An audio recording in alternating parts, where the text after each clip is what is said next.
And now it gives me great pleasure to move on to our second keynote. And I just need to bring his slides up for you. For those of you not familiar with the UK situation, Ofcom is the telecommunications regulator. And one of the important jobs they do is also monitor behaviour and patterns of usage of technology. And so we're very grateful that Ian Macrae, who is Director of Market Intelligence at Ofcom, is coming along to us today to give us our second keynote. Ladies and gentlemen, Ian Macrae.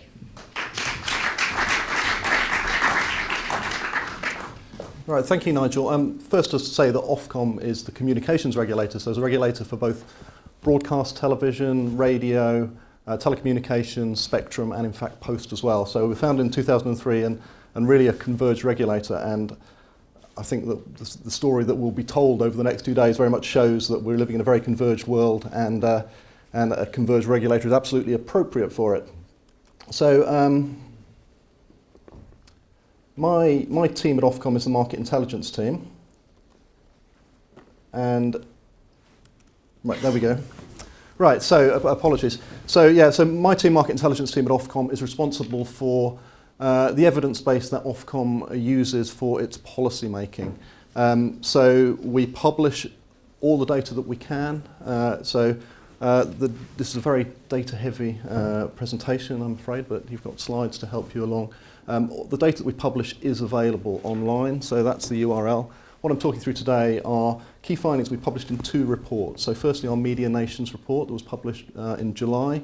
First of what will be an annual report looking at trends in media consumption in the UK across television and radio.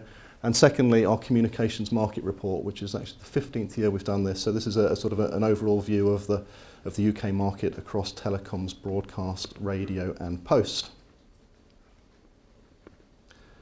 So a quick run through of what we're doing. I'll start with talking about I think the theme from both the Vice-Chancellor's introduction and from Jamie's presentation is just the rapid speed of change in the sector. So quick overview about a decade of on-demand and how that's changed things. We'll then look at what I've called the internet in our living room, so how television has been transformed. Then on to the internet in our pockets, the smartphone revolution, and just very briefly a little bit of looking at industry impacts. That's primarily from a revenues point of view, and hopefully time for a question or two at the end. So a decade of on-demand. So really, you might not be able to read the detail of that. I think that this infographic is really just sort of illustrating the speed of change. So 10 years ago, only a minority of us had smartphones as we now know them.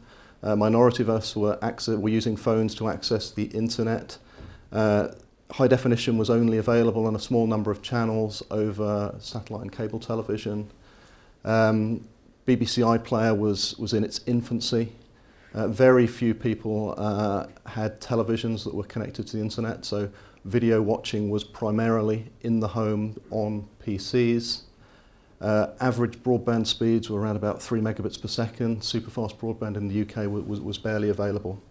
The likes of the on-demand players, Netflix, Amazon Prime, didn't exist and wouldn't for another 4 or 5 years. So very, very rapid change to where we are today. So I think if there is a theme here, it's how we have a virtuous circle of connected devices, high-speed fixed and broadband networks and new services, and fundamentally changing the ways in which people access and consume media services. So first up to look at devices. So the big things which are of course transforming the ways in which we access media are connected televisions and smartphones. And I think looking back we can see 2007 as quite a seminal year. So 2007 was the launch of the BBC iPlayer, also the first Apple iPhone. And so where we are today, 78% of us have smartphones. Vast majority of us use those for accessing media services.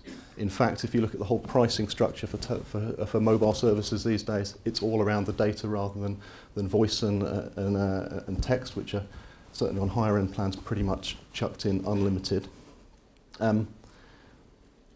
Tablets launched in 2010 with the first iPad. we've seen a bit of a levelling off of those actually, perhaps as people have increasingly moved their media consumption to smartphones and to connected televisions. And connected televisions, so smart televisions, so i.e. those that connect directly to the internet. I believe that I think over half of televisions sold in the UK last year were smart televisions. And of course there's other ways of connecting televisions to the internet through set-top boxes or streaming sticks. So over half of households in the UK now have a television in their household which is connected to the internet. So moving on to look at high-speed networks. So around 95% of households in the UK now are passed by a super-fast broadband network, i.e. A network offering at least 30 megabits per second. Around 45% of households have super-fast broadband services, so that's just over half of everybody who has an internet connection, has a super-fast connection. So you can look at that very rapid growth in average broadband speeds at the top line there, an average of 46 megabits per second in 2017. And what we've seen is that high-speed networks have changed the ways in which people use them, and very, very rapid growth in data consumption. So this is residential internet connections and their average data consumption. You see 190 gigabits a month. That was in June 2017. Later in the year, we will be publishing our 2018 data. So that's a 40% increase just in 12 months. A similar story for mobile. So it is the case that around 99% of data transferred over UK internet networks is over fixed broadband rather than mobile. But nevertheless, take-up of 4G services, which I think around 70% of connections, mobile connections now are 4G, is really driving quite substantial changes in the consumption of mobile data. So increased 40% in that year from June 2017 to June 2016, sorry, to June 2017, to 1.9 gigabytes per mobile connection. So that actually includes some mobile connections where no data is used. That's an average. And of course, what's driving this growth in data consumption and what's driving the demand for superfast broadband services and faster mobile services is, of course, online video. So just looking at the take-up of subscription video on demand services, Netflix, Amazon Prime, Now TV, now in around 40% of households. And of course, many households subscribe to more than one service. So around half of Amazon Prime video subscribers also are subscribers to Netflix. So very quick overview of some of the key trends. I'm going to now just look specifically at television. And firstly, this chart just shows average television viewing and how it's changed in the last 7 years. And I think one thing to emphasise is that people still watch a lot of broadcast television. So we define broadcast television, we use the sort of industry standard, the BARB definition of it, which is television that is live broadcast, television that is watched within 7 days of broadcast, either through catch-up services or through being recorded. And we still find that people on average watch 3 hours and 23 minutes of live television a day in 2017. Nevertheless, that's half an hour down on 5 years previously. And if you look at the younger age groups at the bottom, that decline is much, much steeper. So young adults, 25 to 34-year-olds, and children are watching about a third less television now than they did 5 years ago. A similar story for reach. I mean, if you look at the older age groups, practically everyone watches television. So this is a reach, and it's defined as watching at least 5 minutes of television in a week. But then if you look at younger audiences, 22% of 16 to 24-year-olds don't watch any television within a week, and a very steep decline amongst children as well. And so just to really sort of emphasise that point, looking at teenagers, a broad definition of teenagers from 10 to 19 years old, their television viewing has fallen by over an hour in the last 5 years. So from an average of 2 hours and 21 minutes in 2012 to 1 hour and 18 minutes in 2017. So that's a 45% decline in television viewing amongst teenagers over a 5-year period. So quite a complex chart that. On the left we've got media consumption for all individuals, or that's actually defined as anybody between who's over the age of 4 years old, and on the right we've got 16 to 34-year-olds. So one thing that is quite striking, I think, is that it's not that younger people are watching much less video content. They're watching 4 hours and 48 minutes a day compared to an average of 5 hours and 1 minute. But what they're watching is different. So only 46% of the viewing of 16 to 34-year-olds is to broadcast television, and that's using that definition of 7 days recorded playback or on demand, as well as that live TV section. So 17% of the viewing of those young adults is to non-broadcast television on the television set. So that's around half an hour on average of subscription on-demand services. 21% is to online video watched on devices other than the television set, primarily smartphones. Then you've got around 9% is time spent using games consoles, just 1% watching DVDs. So just looking a little bit more at the take-up of subscription video on demand services. So you'll see very steep growth there. And on average, those who have subscription video on demand services, Netflix, Amazon Prime, watch on average about an hour a day. So it's still significantly less than the average of 3 hours and 23 minutes a day watching broadcast television. So you can draw conclusions from that. You can say that broadcast television is still very relevant, still a very dominant, it's the most dominant way in which people watch television. Another way of looking at it is there is still quite significant capacity for growth in the watching of subscription video on demand services. So now looking specifically at the non-broadcast TV viewing. Again, all individuals on the left, young adults on the right. And for me, the most striking thing is that 16 to 34-year-olds watch on average nearly an hour, 59 minutes of YouTube a day. And that's actually YouTube a day on devices other than the television set. So by the time you've put in a little bit of YouTube watching on television set, it's almost certainly over an hour. And the one sort of caveat I would say to that is some of that is watching music streaming services. So, and that experience of watching YouTube, you might say, is a little bit more like radio than television, but nevertheless very, very striking. So let's look a little bit about how about the other sort of main driver of changes in how we consume media content, the take-up of smartphones. So just a few data points to illustrate the transformational impact that smartphones have had. What's that? 2011, 27% of people had a smartphone, 78% of people do. If you look at people under the age of 45, it's about 98%. And nearly all of those use data services on it. I've spoken a little bit about this massive growth in data consumption, up to 1.9 gigabits a month on average. And quite interestingly, we've asked a question since 2007 in our annual survey about media devices that people would most miss if they were taken away from them. Back in 2007, it was the television. That was the most common response. A majority of people said that. And in 2017, the most common response was the smartphone, 46% of people saying that.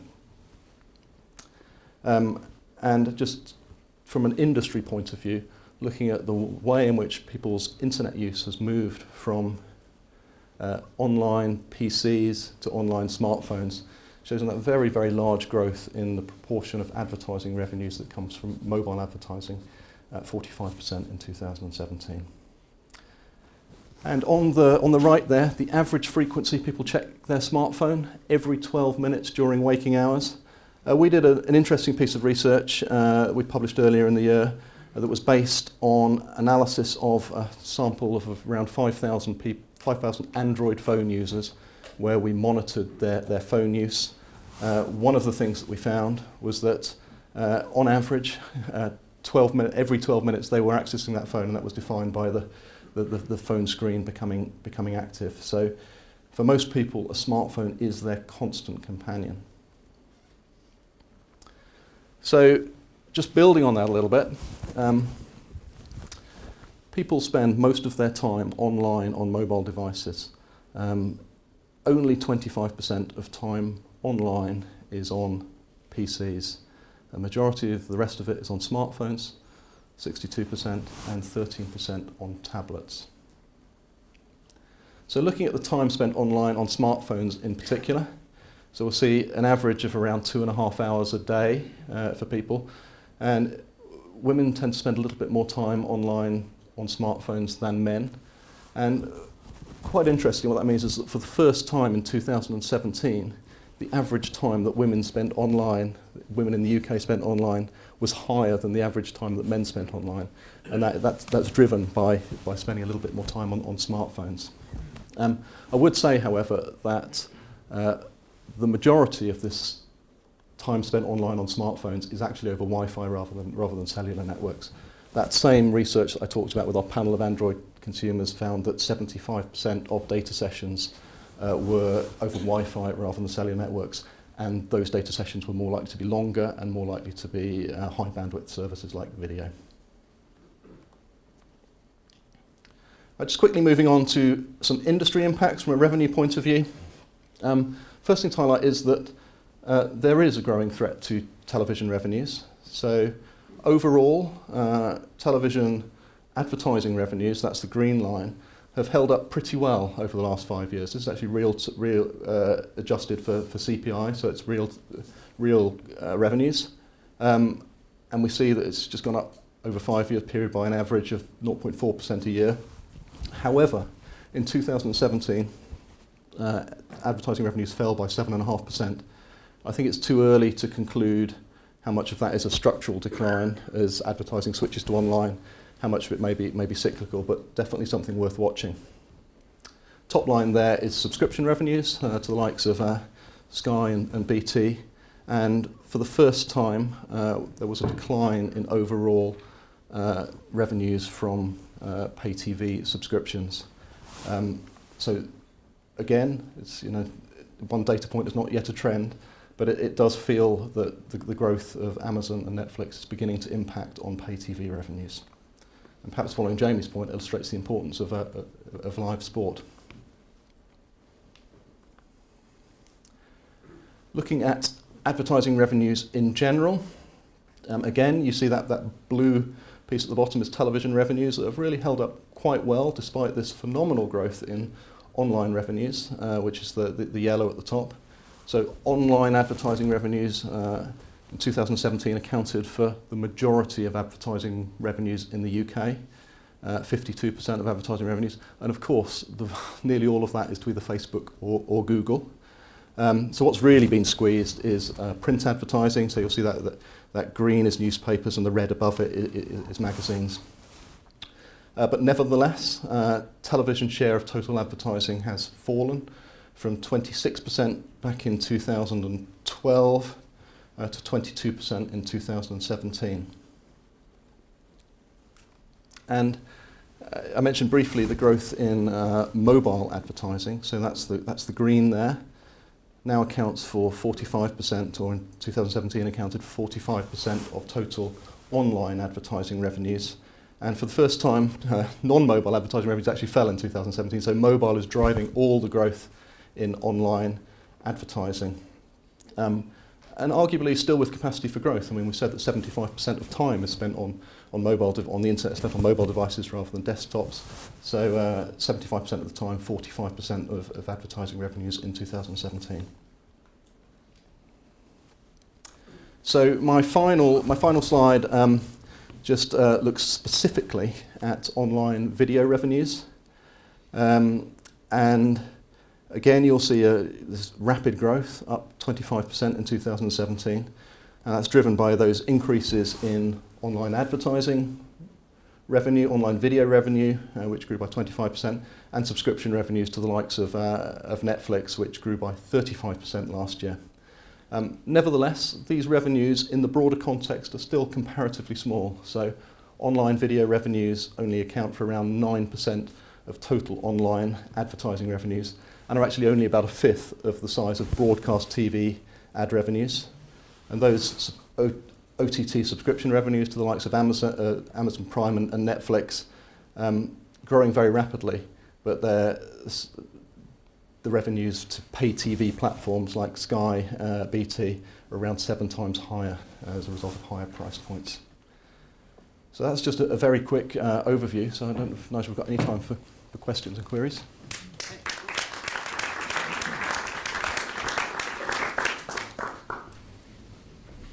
As an academic, I would like to thank Ofcom for publishing the Communications Market Review every year and making it freely available. It is a wealth of statistical information that fills no end of lectures, public talks and everything. So thank you, Ofcom. And now the Media Nations report as well.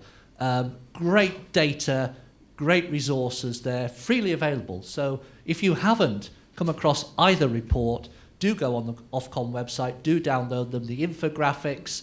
This is a scratch on the scratch of the surface of what's in those reports. It is phenomenal data. And looking at year on year to see those changes in behaviours and patterns, absolutely fascinating. Have we got time for a couple of questions possibly? I can see a gentleman there. Yeah, thank you for publishing. I echo those words. One of the things I do when I look through historically, I also try and project forward. And I'm trying to wonder if you go back what's going to happen with broadcasting TV, live broadcast? How much of the TV that we watch, how low could that go? Because some people would say broadcast, I never watch broadcast TV. Obviously, absolute rubbish from what your data is, but it is going down. But how low can it go? And when it gets to a certain point, surely we need to start releasing that spectrum for interactive services rather than just for broadcast, because it must be becoming less economically sensible. Yeah, I mean, it's a really interesting question, and one thing that Ofcom doesn't do is forecasting. I mean, one of our duties is, as set down in the Communications Act, is to ensure that public service broadcasting is robust and strong and meets the requirements of delivering public service content. So it's something that we are very, very conscious in monitoring. We will have our public service broadcasting review, which we'll kick it off next year, and it will conclude in 2020. And I mean, I think it's probably fair to say that Ofcom as an organisation has, I mean, I think that sort of we've noted these declines in 2017 from a revenues point of view. We've noticed perhaps an acceleration in the viewing decline. We've noticed the threat from both subscription video on demand services, but also from free services and this very high use of YouTube. We've looked particularly at how young people's behaviour is changing, and we think that there are growing threats to the public service broadcasting system. And our chief executive made a speech and published a note earlier in the year where she talked about some of the challenges that are facing public service broadcasters. And there are a number of challenges. One of them is moving towards different types of distribution than broadcast television. Another is perhaps the need to collaborate more in order to compete with the very large international firms. Another of which is to really focus on public service content and UK-focused content, which the likes of Netflix and YouTube are not really doing. So very, very major challenges. Where it's going to go, I don't know, but the trend, I think we have enough data points to have identified trends now anyway. Okay, thank you. We've got time for just one more if there was a burning question. I think the fascinating though to see, isn't it, over the time period you showed, not only about mobile phone ownership, smartphone ownership and the growth, but also how we use that device. And I still can't get over this YouTube and the number of hours of YouTube that people seem to be watching every day.